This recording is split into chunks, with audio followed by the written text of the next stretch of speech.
మనిషి యొక్క బలహీనత ఏంటంటే నమ్మడం. మళ్ళీ చెప్తున్నాను, నమ్మడం అనే బలహీనత అందరికీ ఉంది. విషయం ఏంటంటే, నిజం చెబితే ప్రశ్నిస్తారేమో కానీ అబద్ధం చెప్పినప్పుడు మాత్రం అసలు ఎవడు ప్రశ్నించాడని మీకు తెలియదు ఏముంది చెప్పండి. చెప్పుడు మాటలకు మనిషి చెవి కోసుకుంటాడు. మీకు తెలితే ఏమండి, ఏదైనా కానీ సమాజంలో మీరు చూడండి, మీకు బాగా తెలిసిన సంగతులే కదా. ఉన్నది ఉన్నట్లుగా చెప్తామంటే ఎవరు వినరు, కానీ కొన్ని కలిపి చెప్పే మాటల కంటే మాత్రం చెవి కోసుకుంటారు. అందుకే చెప్పుడు మాటలకు మనిషి చెవట కోసుకుంటాడట. చాలా ఇష్టం.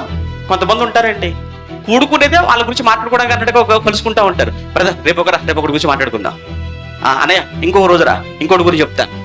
ఇప్పుడు బైబిల్ బోల్డంత మంది భక్తులు వాళ్ళ గురించి చెప్పరు, అది నాకు నా భక్తిని పెంచుకుంటాను. నో వాళ్ళ గురించి మనకెందుకు, మన వాళ్ళ గురించి మాట్లాడుకోవాలి. మనం ఇందుకోసమే మనం మీటింగ్ పెట్టుకోవాలి. ఎందుకు?